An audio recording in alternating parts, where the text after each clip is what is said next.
Season 9, or Season Legacy as Respawn's calling it, has been out since Monday. Here's what you need to know. A new game mode, 3v3 arenas that's not going away. A new weapon, bow check. Low profiles being taken out the game completely. Changes to the Olympus map, legend changes, and much more. Starting with arenas, arenas features a 3v3 team elimination game mode that offers a buy system similar to CSGO, except no matter if you win or lose, you have to buy a new loadout the next round. At the beginning of each round, each team has a spawn room where you'll be able to buy and upgrade your weapons, gear, and abilities. So how do you win arenas? First team to 3 with at least a 2-point lead wins the game. If the game goes to a 4-4 tie, then you go into a sudden death round that'll determine the game winner. Arenas will have 5 maps in rotation, 2 custom maps, Party Crasher and Phase Runner, 3 maps from the current BR maps, Artillery from Kings Canyon, Thermal Station from World's Edge, and Golden Garden from Olympus. On to Valkyrie. Valkyrie joins the pool of Recon class legends with her passive VTOL jet, supplying a jetpack that's engaged by jumping twice in a quick succession. Her main tactical ability, Missile Swarm, unleashes a swarm of air-to-land missiles that damages and can stun enemies that are directly hit by it. Valkyrie's ultimate Skyward Dive is a huge repositioning tool that allows up to 2 teammates to link to your mobile suit and launch up into the air with you and redeploy to a new position. The potential of this paired with something like a Revenant ult could be huge for getting the drop on a team fight. Do you think this could be the new meta? Let me know your thoughts in the comments below. Also a bonus, Valkyrie's ult Skyward Dive also has its own unique passive that when you're deployed in the air, you can also target enemies that are on the ground. Moving on to the new weapon, the new compound bow weapon will have its own ammo type of arrows. Arrows will be more scarce around the map compared to other ammos. Fire arrows will be shot permanently to be stuck to the environment after they're shot, and any player will be able to pick them up throughout the round.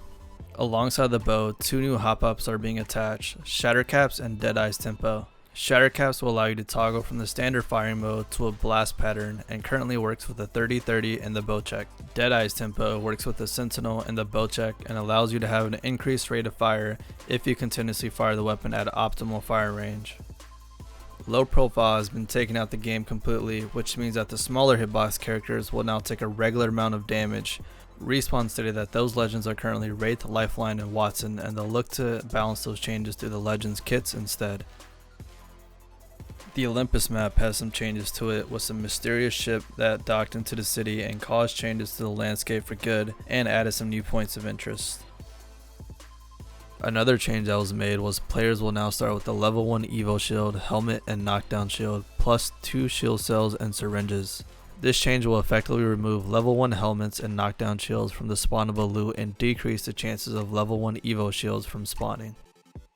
Moving on to legend changes, starting with Lifeline, probably one of the biggest changes. Lifeline no longer deploys a shield when reviving teammates and instead can revive 2 teammates at once.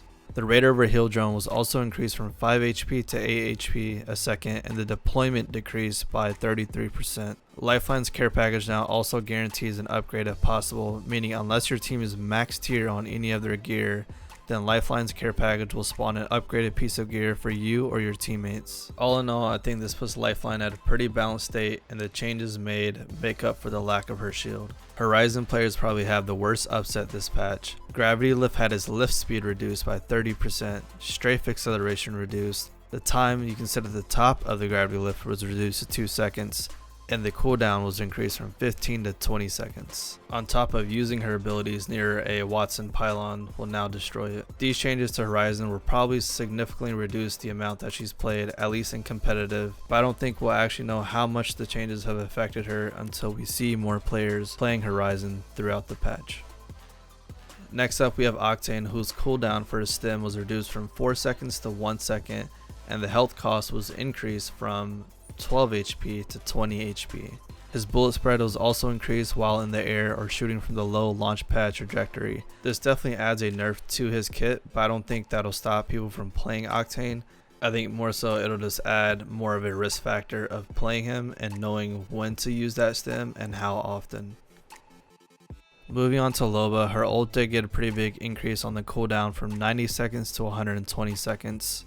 That does seem like a pretty big nerf, but at the same time, just like Horizon, we're gonna have to wait and see until more people play her throughout the patch and get a better feel for it. Despite the nerf, she did get some quality of life / bug changes where she can now run and slide at full speed while aiming the bracelet, and while the bracelet is in the air, she'll no longer be slowed after she actually teleports.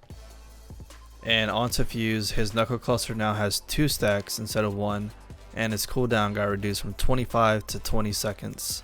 This overall seems like a pretty big buff, and I'm actually curious to see how it's going to play out for arenas.